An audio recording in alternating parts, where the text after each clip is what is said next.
नमस्कार, मैं संतोष कुमार अम्बेश और सर्वप्रथम आज जो पूरा देश आज 15 अगस्त के रूप में 75वीं जयंती मना रहा है, उसके लिए हार्दिक शुभकामनाएं मैं देना चाहता हूं। और आज मैं पहुंचा हूं कड़काडूमा, और कड़काडूमा में एक समिति, पुनर्जागरण समिति, जो कि यहां पे बच्चों को निःशुल्क शिक्षा दिया जाता है इस एनजीओ के माध्यम से। और वो जो शिक्षा, जो बच्चे वो उस घर के होते हैं जो कि गरीब तबके के जो बच्चे होते हैं, उनके घरों में जा करके एक एक बच्चे को बाहर निकाल करके ये एनजीओ काम कर रही है शिक्षा के जगत में। और भी बहुत सारे ऐसे कार्यक्रम हैं जो कि निःशुल्क बच्चों के ऊपर ये एनजीओ करती है। और अभी आज जो 15 अगस्त के उपलक्ष्य में आज भव्य तरीके से यहाँ पे कार्यक्रम का भी आयोजन किया गया। तो आइए हम जानते हैं, पहले हम हमारे बीच में हैं जो उस एनजीओ से जुड़े हुए जो पदाधिकारी हैं, हम उनसे बात करेंगे कि क्या उनका जो एनजीओ है आने वाले भविष्य में और भी क्या क्या करने वाला है, और अभी तक इनसे इस एनजीओ में कितने लोग जुड़े हुए हैं, और आज का जो 15 अगस्त का प्रोग्राम था वो किस प्रकार से कैसे मनाया गया। पहले आप मैं पुनर्जागरण समिति में टीचर के पद पे हूँ। 3 केंद्र है मेरे उसमें, एक सफदरजंग हॉस्पिटल और एक आपका अम्बेडकर बस्ती, एक ग्रीन पार्क। अच्छा, आप लोगों ने मतलब बच्चों को शिक्षा देने का एक बेड़ा भी उठाया हुआ है। तो सर, वो बच्चे किस तबके के मतलब बच्चे होते हैं, कैसे बच्चे होते हैं? सब वो गरीब तबके के बच्चे होते हैं जो स्लम में रहते हैं, और वहाँ के बच्चे हैं जहाँ मतलब ऐसी बहुत सारी जगह हैं जो जहाँ के बच्चे स्कूल भी नहीं जाते हैं। तो हम वो उन बच्चों को ज़्यादा पढ़ाने की कोशिश करते हैं कि वो स्कूल अगर उनके तक नहीं पहुँच रहा तो हम उनके पास पहुँचें, मतलब स्कूल उनके पास पहुँचे, स्कूल उनके पास पहुँचे। बिल्कुल, बहुत ही सुंदर। तो क्या मतलब उसमें सब्जेक्ट वाइज मतलब ऐसे पढ़ाया जाता है? हाँ सर, सब्जेक्ट ऑल सब्जेक्ट पढ़ाया जाता है उसमें बच्चों को। हाँ, पहले तो उनको बेसिक नॉलेज दी जाती है बच्चों को, हिंदी इंग्लिश की, क्योंकि बेसिक से ही स्टार्ट होगा सर, क्योंकि हम बच्चे सब कुछ तो जानते नहीं अभी, तो फिर उनको बेसिक पहले सिखाया जाता है, उसके बाद जैसे जैसे वो बच्चे आगे बढ़ते हैं उसी तरीके से उनको पढ़ाया जाता है। तो साथियों, मैं आपको बता देना चाहता हूँ कि जैसे कि इन्होंने बताया कि जो बच्चों की जो शुरू से जो एजुकेशन है वो बेसिक से स्टार्ट कर रहे हैं, और भी अन्य प्रकार की जो चीज़ें होती हैं, जो सुविधाएं होती हैं गवर्नमेंट की तरफ से, वो सुविधाओं को भी ये पुनर्जागरण समिति एनजीओ की तरफ से यहाँ प्रोवाइड होता है। सर, आपका परिचय? नीलेश, मैं पुनर्जागरण समिति में सहयोगी कार्यकर्ता। केंद्र है पुनर्जागरण समिति का, से 6 स्टेट्स में काम कर रहे हैं। तो ऐसे हमारे दिल्ली में लगभग 47 के आसपास केंद्र हैं। ऐसे तबके जो फ्लाईओवर के नीचे स्लम्स में रहने वाले ऐसे बच्चे जो पढ़ाई, और उनके पेरेंट्स भी पढ़ाई से बिल्कुल, पढ़ाई क्या चीज़ होती है समझना, बच्चों को पढ़ाई तक पढ़ाना चाहिए, ऐसे उनके मन में नहीं रहता। वो रोज़मर्रा की अपनी ज़िंदगी में लिपटे रहते हैं, उनके पास समय नहीं होता कि जो भाई बच्चे पढ़ने के लिए जाए। फिर उनके बच्चे क्या कर रहे हैं, वो स्वयं क्या कर रहे हैं, पीने खाने के इसमें रह जाते हैं, जिसके कारण से बच्चों की पढ़ाई नहीं हो पाती। तो पुनर्जागरण समिति उन बच्चों को बुलाकर, फ्लाईओवर के नीचे रहने वाले, स्लम्स में रहने वाले, उन सभी बच्चों को बुलाकर एक स्थान पर एकत्र कर उनको पढ़ाने का प्रयास करते हैं। कम से कम अपना साक्षर बने, वो अपना हस्ताक्षर कर पाएँ।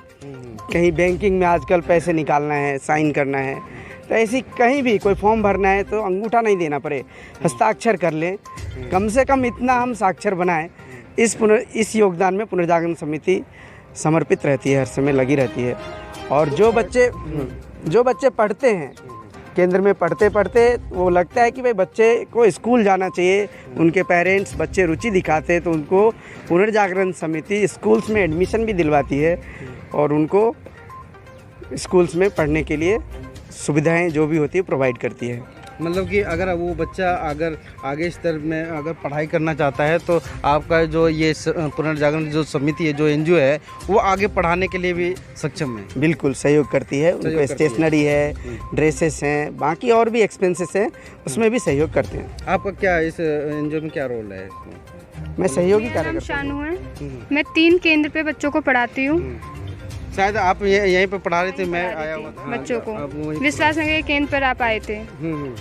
तो कैसे आप मतलब कि बच्चों को पढ़ाने में आपको कैसे अनुभव और ये रुचि कहाँ से मिली, मतलब कि आप कहाँ से जागृति हुई आपको? सर पहले मैं होम ट्यूशन पढ़ाती थी बच्चों को, फिर मतलब हमारे श्रीमान बाबूलाल सर ने मतलब मुझे बच्चों के लिए हायर किया। फिर मुझे 2 साल हो गए हैं बच्चों को यहाँ पे पढ़ाते हुए। और ये बच्चे मतलब कि आसपास में जानते हैं, इनके पेरेंट्स ने बोला कि आप यहाँ पे भी सेंटर खोलो हमारा, तो सर के सहयोग से हमने यहाँ पे विश्वास नगर केंद्र के पास सेंटर खोला है। सेंटर खोला है जी। तो अभी मतलब कि बच्चों को पढ़ाती हैं, फुटपाथ पे पढ़ाना चाहिए, वहाँ पे बच्चों को ले जा कर के मतलब पढ़ाया जाए। हम बच्चों को कहीं दूर इसलिए ले जा चाहते हैं कि उनके पेरेंट्स अलाउ नहीं करते कि हमारे बच्चे कुछ करना दें, बच्चों पेरेंट्स को डर रहता है। तो हम लोग केंद्र वहीं पे ही ओपन होता है जहाँ पे बच्चे मतलब आराम से आ सकें। और ना हम हमेशा साफ़ सफाई का ध्यान रखते हैं कि केंद्र में किसी बच्चों को बीमारी गंदगी ना हो, और बच्चे भी सहयोग करते हैं।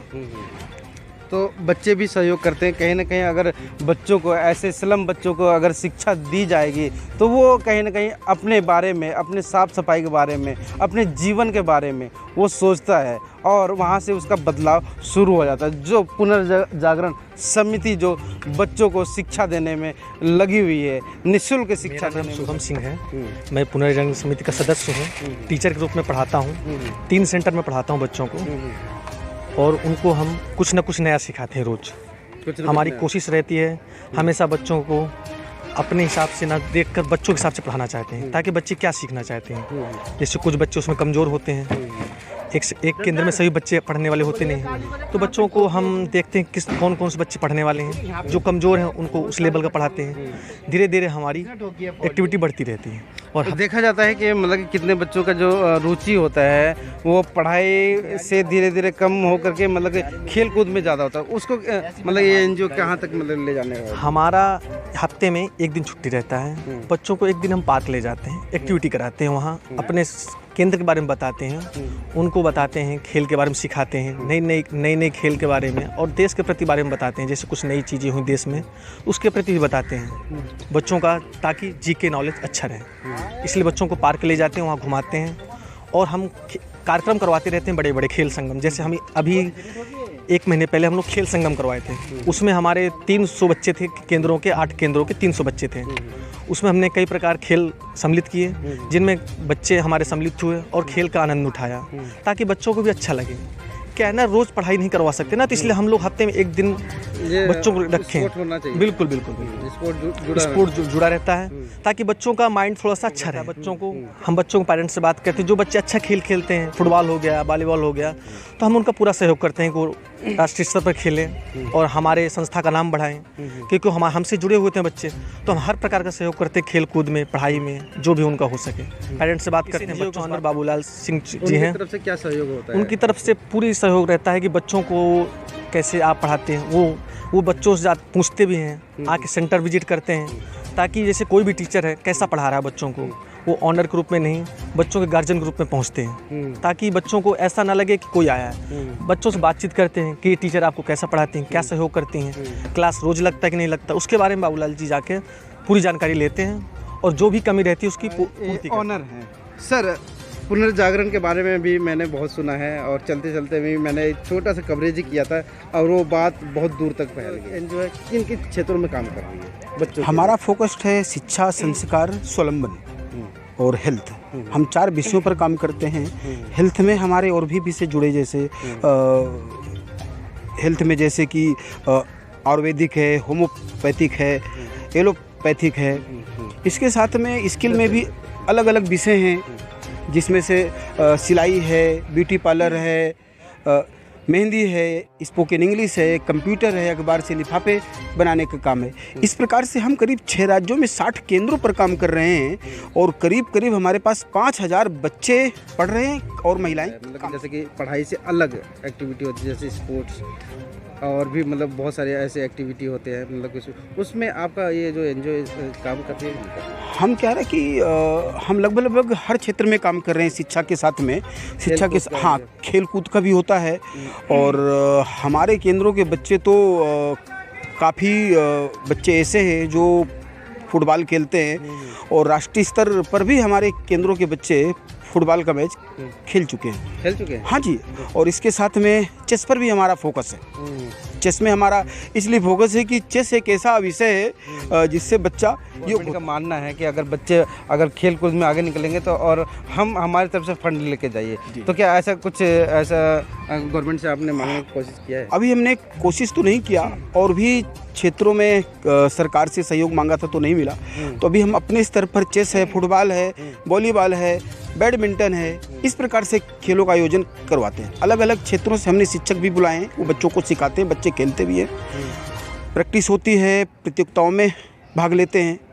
इस प्रकार से काम चल रहा है। अभी भविष्य में क्या इस पुनर्जागरण समिति जो एनजीओ है वो भविष्य में अभी क्या करने वाली है?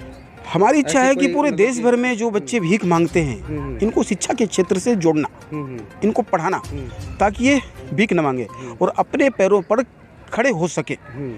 हमारा जो फोकस है करीब 70% भिखारी बच्चे और भिखारी महिलाएं हमारे यहाँ पढ़ रहे हैं और काम सीख रहे हैं। दिल्ली में हमारे करीब 36 केंद्र हैं। इस प्रकार से बहुत बड़ी ऐसी संख्या है जो बच्चे पढ़ रहे हैं, भीख नहीं मांगते, वो स्कूलों में पढ़ते, अच्छे स्कूलों में। 100 बच्चों पर सर्वे किया तो हमारे केंद्र में करीब 50 बच्चे आते हैं पढ़ने। 50 बच्चे आते हैं पढ़ने। अब हम उन बच्चों को पढ़ाना शुरू करते हैं तो हमारे केंद्रों में अगर हम इस 50 बच्चों को 100% में बदल दें तो उसके बाद भी हमारे यहाँ से 30% और बच्चे भाग जाते हैं। तो क्या ना कि जब बच्चा एक बार की पढ़ने लगता है, और बहुत सारे ऐसे बच्चे हैं जो अच्छे हैं पढ़ने में, और पढ़ने की जब लत लग जाती है, जैसे कि नशे की लत लग जाती है, किसी भी चीज़ की लत लग जाती है, जब बच्चों की पढ़ने की लत लग जाती है तो बच्चे पढ़ते हैं और अच्छा पढ़ते हैं। सरकारी स्कूलों में जैसे कि ये MCD की स्कूल हैं, सर्वोदय स्कूल हैं, सेंट्रल स्कूल हैं, प्राइवेट स्कूल, EWS के थ्रू बच्चों के एडमिशन करवाते हैं हम। इस प्रकार से बच्चे पढ़ते। क्या होता है ना कि पैसा दरअसल माँ बाप का है, बच्चों को तो भीख मंगवाया जाता है, क्योंकि लोग बच्चों को ही भीख देते हैं। ये हमारा स्वभाव है, बच्चों को या फिर बुजुर्गों को। बड़े तो बैठ करके शराब पीते हैं, मुर्गा खाते हैं, तो बच्चों का ये स्वभाव नहीं भीख मांगना। उनको तो जिस क्षेत्र में आप लगाएंगे वैसे बनेंगे, किंतु माँ बाप को समझाने पर वो बच्चों को पढ़ाते हैं। बहुत सारे पेरेंट्स ऐसे भी हैं जो भीख का धंधा छोड़ करके काम करना शुरू किया, सब्जी लगाना, साफ सफाई, इस प्रकार से काम करते हैं। चलिए, चलते चलते आज के दिन देशवासियों को क्या संदेश देना चाहते हैं? मैं तो यही बोलूँगा कि देखिए, हर व्यक्ति अपने लिए करता है, किंतु हमें जिस समाज से कुछ मिलता है, जो भी हमें मिलता है वो समाज से ही मिलता है, तो हम कुछ ना कुछ उस समाज को भी वापस लौटाएं। यही मेरी प्रार्थना है। ये संदेश है। बहुत बहुत धन्यवाद आप लोगों का।